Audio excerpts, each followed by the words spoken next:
السلام علیکم، زما نوم آصف خان دی او د پښتو ډاټ ټي وي سره موږ تاسو ټولو ته سلامونه وایو.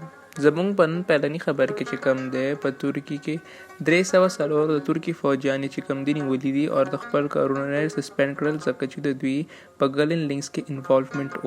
په ترکي کې چې کوم دی 300 د ترکي د فوج کسان نیولي کړي دي او د خپل کارونه یې سسپینډ کړل. دا ځکه چې په ګلن کې د دوی کسانو خپل لینکس انوالو شوي او د خپل پرسنل گینز دپاره په دې لینک کې دوی خپل انوالومنټ شو کړی و. دا چې کوم دی کار د 3 کالو مخکې په جولای 2016 کې شروع شو چې کله یو جګړه شروع شوې وه په ترکي حکومت او د خپل کسانو په درمیانځ کې د ګلن په وجه. په دې کې 250 کسان مړه شوي چې کوم ګلن په خپله ډینای کوي او وایي چې په دې کې زما خپل څه قصور نه و. دا اپریشن د منګل په ورځ باندې شروع شوی و د ویسټرن کوسټ پروونس اف ازمیر.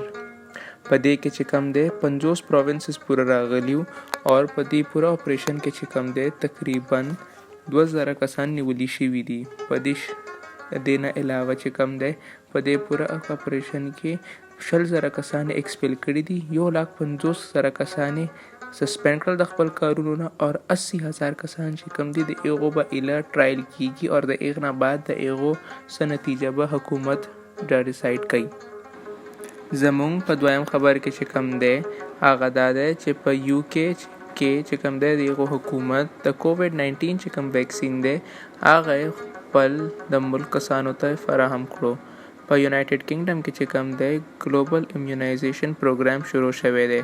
په دې پروګرام کې چې کوم دی د یونایټډ کینګډم حکومت د خپل کسانو لپاره چې کوم ویکسین دی د ایو پرووایډیشن پرووایډ کړلو. د دې نه علاوه چې کوم پیله ویکسین دی د منګل په ورځ باندې خپل پیله ملک کسانو ته پرووایډ کړلو. د دوی چې کوم ورځ وه د ایغ نوم وی ډې کې خپله. دې نه علاوه چې کوم حکومت ته ایغ ویل چې موږ په خپل دا ویکسین ایغو کسانو ته پیله ورکوو چې څوک د دې بیماري په وجه باندې زیات افیکټډ شوي دي او رو پارام چې کوم دی موږ په دا خپل پرایورټي لیست چې کوم دی کمو لګیا یو. ایغ ویل چې موږ پیله چې خپل کم ویکسین دی هغه به ایغو کسانو ته ورکوو چې د کم عمر 80 نه زیات دي. دې نه علاوه چې نور کم د ملک کسان دي هغه دو پکار دی چې منټلي طور باندې بل کاله پورې خپل ځان ته انتظار وکړي ځکه چې په یو ځای باندې موږ دونه زیات ویکسین په یو ځای د ټول ملک کسانو ته نشي ورکولی. دې نه علاوه چې کوم دی د بریټن چې کوم حکومت دی ایغو نور هم آرډرز پرووایډ کړي دي د ویکسین دپاره چې خپل ملک کسانو ته یې ورکړي، خو د هغې دپاره به 1 کال فلحال لګي. دې نه علاوه چې کوم دی چې کوم پیله 8 کروڑه ډوسز د دوی وایرسز به تقریبا د 80 نه زیات کسانو ته به لګي. دې نه علاوه چې کوم دی پفیزر چې کوم بایوټیک ویکسین دی هغه دو په پیله په استعمال کې راغلی دی په د یونایټډ کینګډم حکومت کې.